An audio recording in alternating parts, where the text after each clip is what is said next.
여러분 안녕하십니까? 경제현장 오늘 고광철입니다. 오늘의 주요 뉴스 전해드리겠습니다. 정부는 최근 가격이 급등한 농수산물 7종에 대해 오늘부터 할당 관세를 적용해서 가격 안정화에 나섭니다.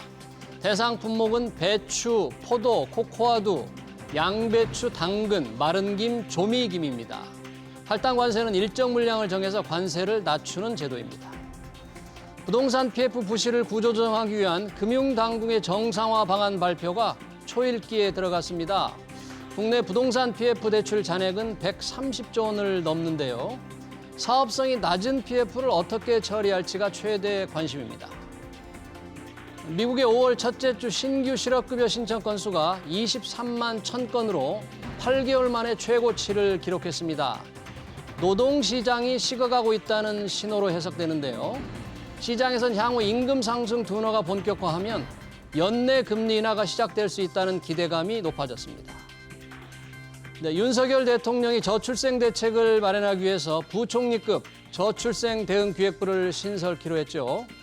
더불어민주당은 전향적으로 찬성한다는 기본 입장을 밝혔는데요. 과연 부처 신설이 필요한지, 실효성 있는 저출생 대책이 나올 수 있을지 이어지는 집중 진단에서 자세히 살펴보겠습니다. 유튜브 실시간 댓글 의견 주시면 토론에 반영합니다. 경제현장 오늘입니다.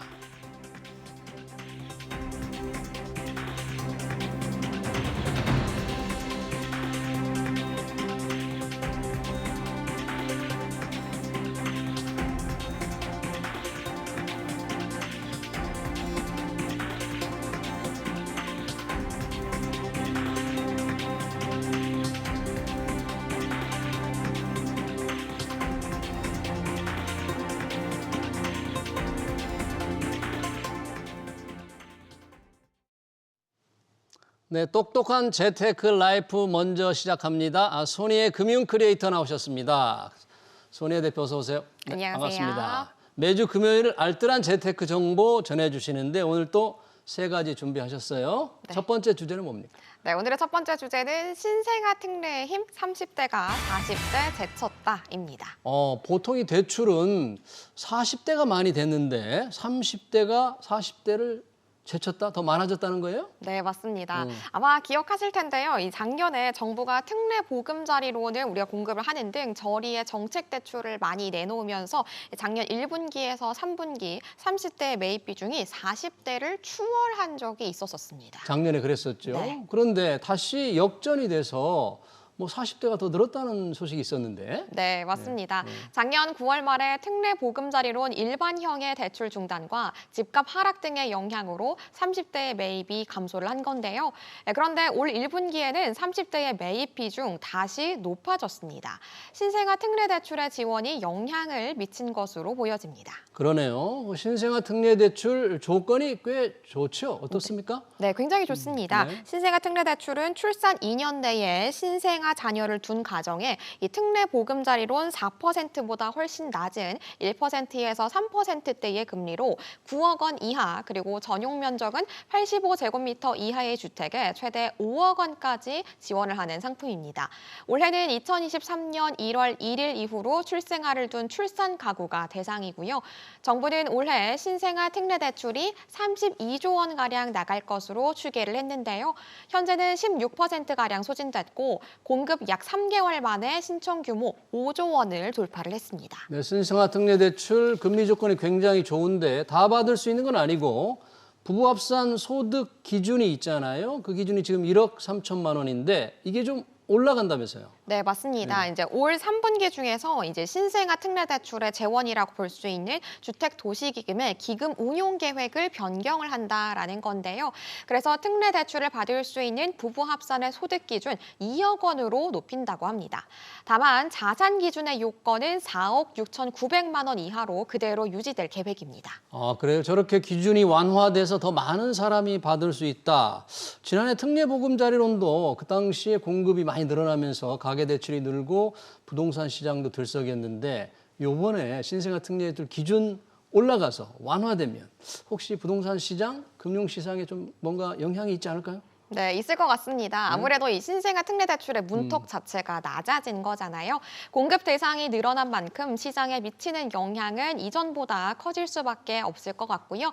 다만 정부에서는 부동산 시장이 워낙 침체가 돼 있는 만큼 하나의 마중문 역할을 하기를 기대하는 것으로 보여집니다. 네, 기준을 완화해서 더 많은 사람이 받을 수 있도록 하겠다. 첫 번째 주제였고요. 두 번째 주제 뭡니까? 네, 두 번째 주제는 저녁 8시까지 주식 거래 가능해진다입니다. 저녁 8시까지 지금 주식 거래가 오전 9시에서 오후 3시 30분까지인데 이게 저녁 8시까지로 늘어나는 거예요? 네, 맞습니다. 좀 더 정확하게는 오전 8시부터 오후 8시까지 가능해진다라는 건데요. 이 한국거래소의 독점이 깨지면서 거래 시간이 늘어나는 겁니다. 한국거래소는 70년 가까이 주식 거래 중개를 독점을 해왔습니다. 그래서 투자자들의 불만도 적지 않았는데요. 이제는 경쟁자가 새롭게 등장을 합니다. 바로 넥스트레이드인데요. 국내 최초의 대체 거래소가 생기는 겁니다. 네, 거래소 경쟁 참 좋습니다.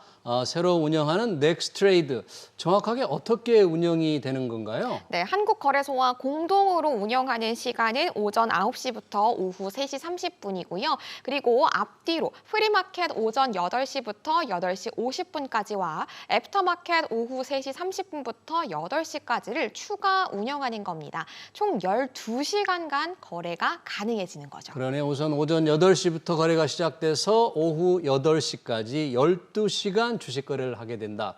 정말 시간이 늘어나네요. 또 어떤 것들이 달라지나요? 네, 호가의 종류도 굉장히 많아집니다. 현재는 시장가의 일반, 최우선, 최유리, 조건부 등 4가지의 지정가만 제공되는데요. 여기에 최우선 매수, 매도 호가 중간 가격으로 가격이 자동으로 조정되는 중간가 호가, 특정 가격 도달 시에 지정가 호가를 내는 스톱 지정가 호가가 추가됩니다. 호가도 다양해진다.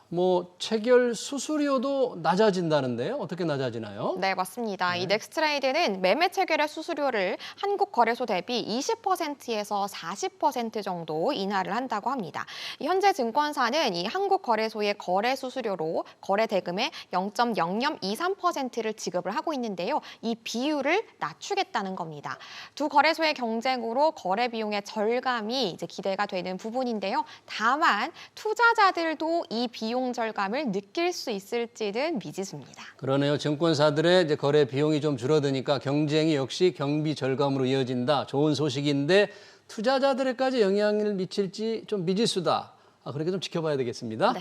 자, 또 다른 가격 변동폭. 혹시 이건 한국거래소하고 똑같습니까? 네, 이 부분은 한국거래소와 가격 변동폭이 똑같습니다. 전일 종가 기준으로 플러스 마이너스 30%로 가격 변동폭 외에 시장 안정장치, 시장 감시 및 청산 결제도 한국거래소와 같은 기준이 적용됩니다.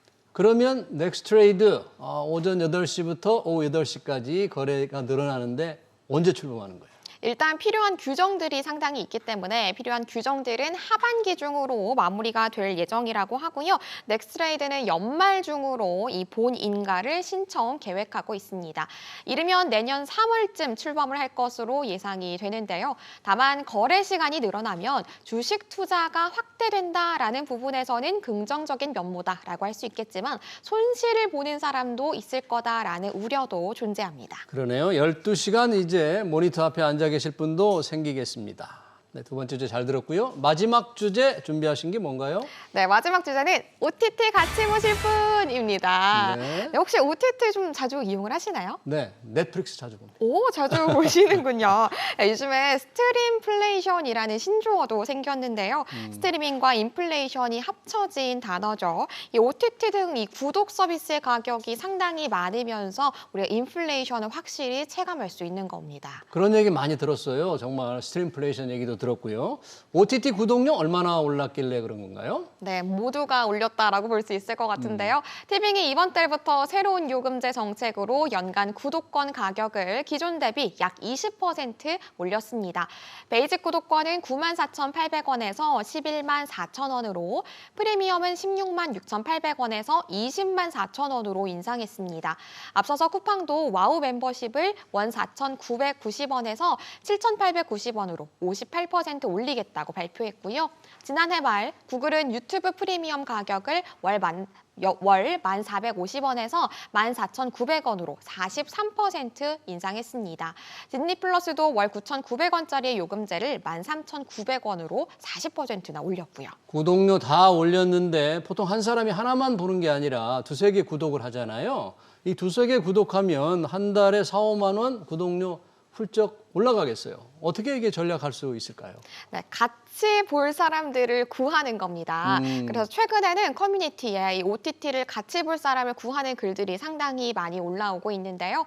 이 티빙 같은 경우에는 동시 접촉이 4명까지 가능합니다. 프리미엄 요금제가 17,000원이기 때문에 4명으로 나눈다면 한 명당 4,000원대까지 구독료가 확 떨어지게 되는 거죠. 구독료 전략하기 위해서 함께 본다.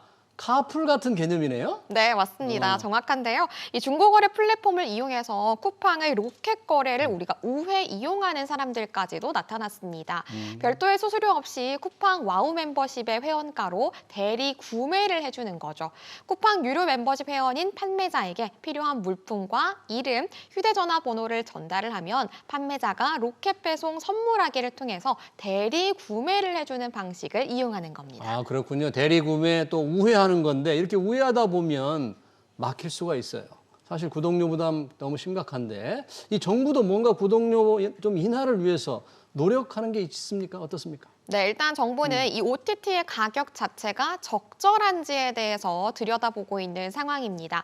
방송통신위원회는 지난 3월 넷플릭스와 디즈니 플러스, 유튜브, 티빙 등 OTT 4곳을 대상으로 사실조사에 착수했고요. 과학기술정보통신부는 OTT 요금제의 비교 페이지를 만드는 방안을 이달 안에 발표할 계획을 갖고 있다고 합니다. 네, 구독료 인하 현실이 되기를 좀 기대해 보겠습니다. 똑똑한 재테크 라이프 손희의 금융 크리에이터였습니다. 고맙습니다. 감사합니다.